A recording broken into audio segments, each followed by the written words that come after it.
Господа опелеводы, всем привет! Решил снять ролик Opel Insignia, 12 год, мотор 2-литровый, турбина, 220 лошадиных сил, мотор, его маркировка А20 NFT у меня.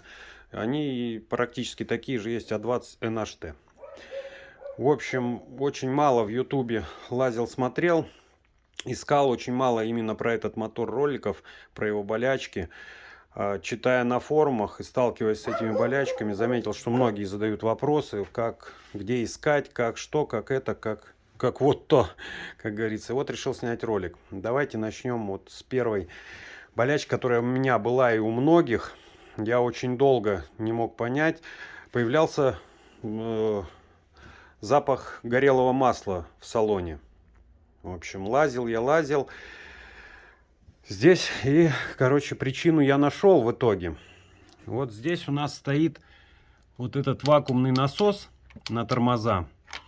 Вот с этого места у меня сопливило постоянно. Там стоит прокладочка, он разбирается несложно, все. Там два болта, вот один и внизу еще один. Там стоит прокладка. Я эту прокладку менял раз в 2 месяца. Наверное, вот она у меня тут висит, вот такая прокладочка. Это GM-овская, родная, оригинальная. Раз в 2 месяца. Ездишь нормально, потом смотришь, начинает сопливить. В общем, а масло стекает отсюда, вот туда вниз, там накапливается, потом дальше течет, капает на привод, на левый привод левого колеса. И привод разбрасывает на коллектор, на выпускной, и масло горит, и запах появляется в салоне. Не сильный, не едкий, но меня это не устраивало.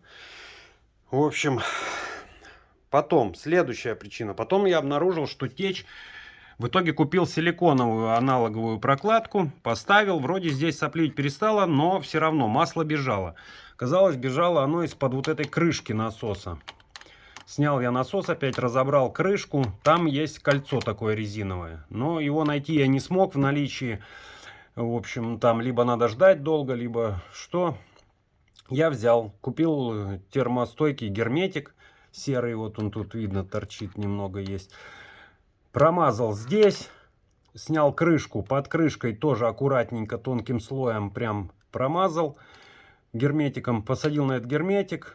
Все обратно поставил, дал сутки посохнуть, не ездил на машине, ничего. И все. И проблема ушла, и масло перестало течь, и сопливить. И вот я проехал уже 6000, как бы полет нормальный.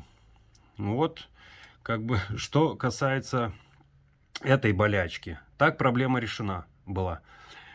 Следующая проблема.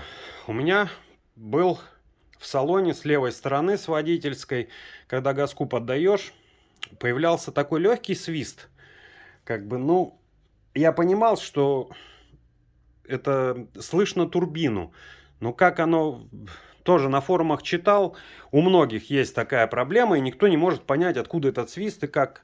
В общем, проблема решилась сама собой, нашлась, так сказать, когда я решил поменять охлаждающую жидкость, радиатор и бачок, вот этот расширительный.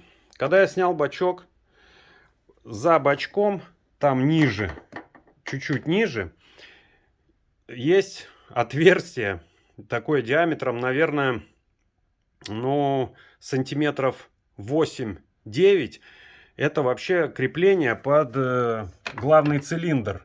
Не знаю, почему оно там, ну, может, в нашей версии он здесь стоит, а так чуть-чуть, может, смещен.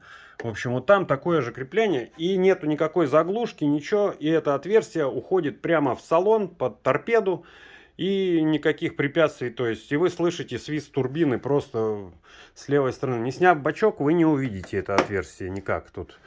В общем, я его сделал заглушку, виброизоляция еще накинул там. В общем, все, проблема исчезла, свист ушел. Вот такие вот дела. В общем, вот и все, что хотелось сказать. Всем спасибо. Надеюсь, видеоролик будет полезен.